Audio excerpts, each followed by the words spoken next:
Bonjour à tous et bienvenue dans cette nouvelle vidéo qui, je l'espère, vous retrouve en forme. Aujourd'hui, je souhaiterais regarder avec ma médiumnité et les cartes ce qui a poussé certaines personnes à colporter de fausses rumeurs sur la mort hypothétique de Benjamin Netanyahou, qui est toujours vivant. Qu'est-ce qui les a poussés à colporter ces rumeurs? Quels étaient leurs objectifs, leur état d'esprit, etc. Pour ce faire, on va tenter de décoder cette énigme avec l'oracle de Nancy, le Mademoiselle Lenormand de Gabriel Sanchez et le Lunae Lumen de Claire Duval, illustré par Eva Pierrot, que je vous avais déjà présenté il y a peu de temps. Alors on va commencer avec l'oracle de Vinci. Je vais tirer 3 cartes devant vous. Parce que c'est vrai que c'est quand même préoccupant. C'est quand même assez grave de colporter des rumeurs comme ça, je trouve. La première carte qui sort, c'est celle de l'alliance, de l'union et de la complicité. Ce qui veut dire que ça a été stratégique, que plusieurs personnes se sont alliées et étaient complices dans ce cadre-là. Il n'y avait pas qu'une personne. C'était pour un intérêt d'un groupuscule de personnes. Inspiration, divination, innovation. Cette lame-là nous parle de nouveau départ, d'avoir envie d'innover, de créer, de fonder.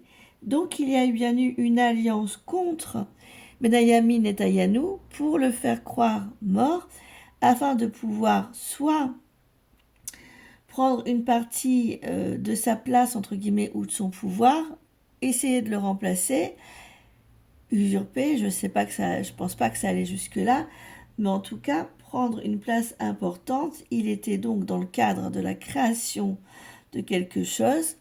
Donc plusieurs personnes se sont mis d'accord pour créer un groupe et l'évincer pour gagner en puissance.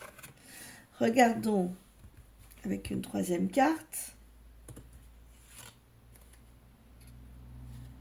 Dualité, paradoxe, combat. Gagner en puissance, groupe qui souhaite gagner en puissance, groupe de personnes complices et unies qui souhaitaient gagner en puissance et innover un nouveau départ, faire croire, effacer le courant, les idées de ce monsieur dans le cadre d'une dualité, mais aussi d'un combat. Donc c'est bien lié à des intérêts en lien au conflit actuel, puisque nous avons bien la notion de combat, et que le signe blanc, dans sa symbolique universelle, parle également de transformation, de mort et de deuil. Au niveau sentimental, il va nous parler d'amour, d'union, ça nous rejoint à l'alliance de la première carte du début. Bon, donc par intérêt également par rapport à ce qui se passe au niveau des conflits actuels. On va regarder avec le Lenormand la version de Gabriel Sanchez.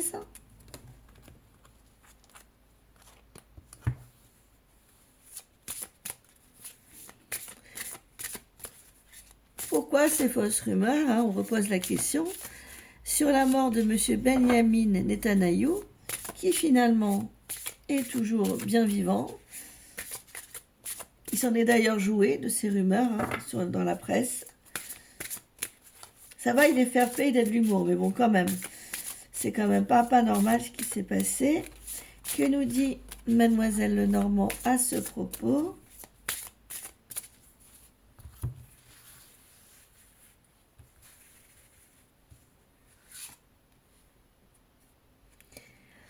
Fidélité, sécurité, attachement. Il y avait aussi pas mal de concurrence déloyale par rapport au fait que c'est un homme qui a réussi à fidéliser des personnes à ses idées. Et c'est un homme qui s'est ancré. Donc c'était pour quelque part pour le déstabiliser de son ancrage. En tout cas, c'est comme ça que je l'interprète, vu les cartes. Frère, époux, amitié, masculin, amant. Masculine, amant, le monsieur. Pour déstabiliser donc le monsieur de son ancrage.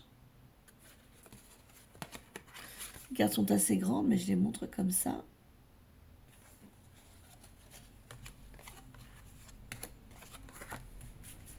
Je vais en tirer encore 3.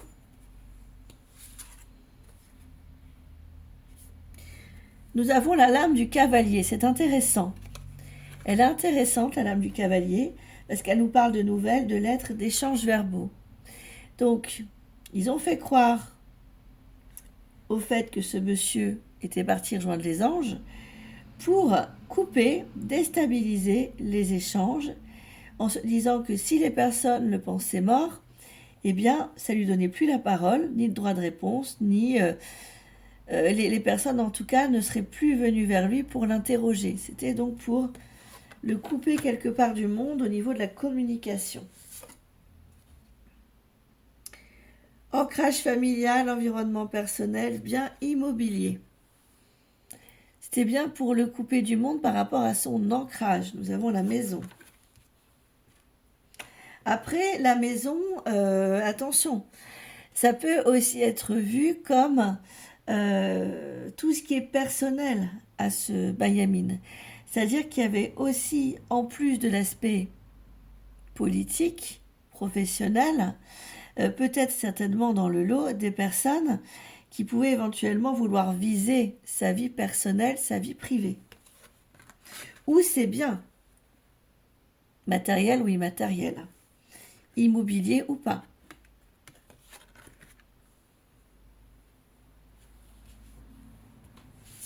Cinquième carte, l'amour, l'affection. Peut-être vouloir l'isoler aussi de ses proches. Parce que le cœur représente les relations affectives. C'est pas très beau en tout cas. Nous allons regarder maintenant ce que nous dit le Lunae Lumen, qui est un oracle qui permet à la fois de faire de la divination, mais aussi du shadow work. Donc il est en taille pocket.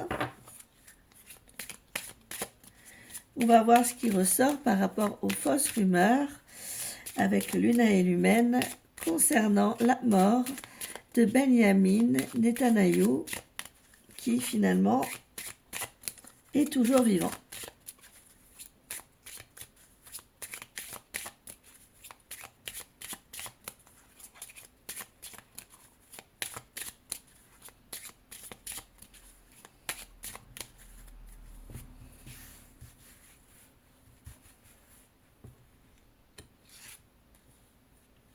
L'espoir.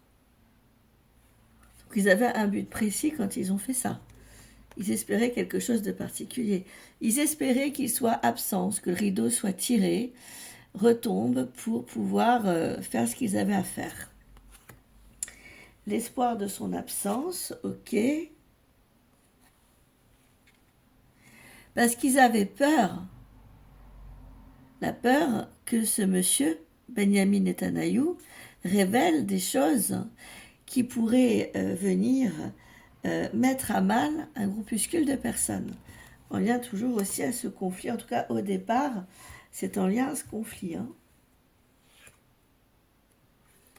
Donc pour cela, comme ils ont eu peur, ils ont voulu mettre peur, sentiment de peur et de danger par rapport à ce que Benjamin, en fait ces personnes ont eu peur, elles se sont senties en danger par rapport peut-être à certaines révélations qu'aurait pu faire ou que pourrait faire éventuellement Benjamin Netanyahu, et donc pour le coup elles ont dit, écoutez, se sont dit, on va essayer de faire croire qu'il n'est plus vivant, comme ça va déstabiliser tout le monde, le peuple et lui également. Je vais retirer 2 autres cartes. Nous avons le cadeau.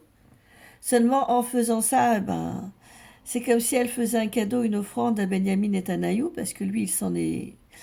il a fait d'autodérision et ça l'a fait beaucoup rire. Du coup, ça l'a fait réapparaître aux yeux des médias de manière encore plus forte que si ce coup de bluff n'avait pas eu lieu finalement.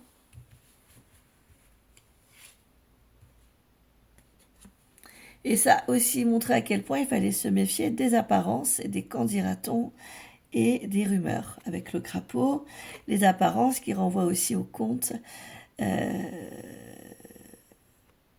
Prince Crapaud.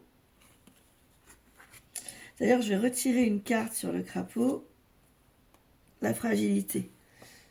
Ces personnes-là, en faisant croire à la mort de Benyamin Netanyahou, ont misé sur la fragilité des gens qui vivaient le conflit et puis ceux qui le voyaient en tant que témoins pour justement faire ce coup de bluff.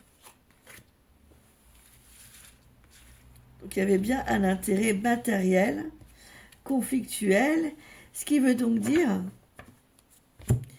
que par rapport aux ennemis de Benyamin Netanyahou, nous allons dans le futur en apprendre des vertes et des pas mûres. C'est un homme qui n'est pas aimé de tout le monde parce qu'il a une certaine puissance ou un certain savoir et qu'il sait certainement certaines choses que peu de gens savent au jour d'aujourd'hui, au moment où je fais cette vidéo. Prenez soin de vous. Moi, je vous dis à très vite pour de prochaines vidéos. Je vous embrasse tous très fort.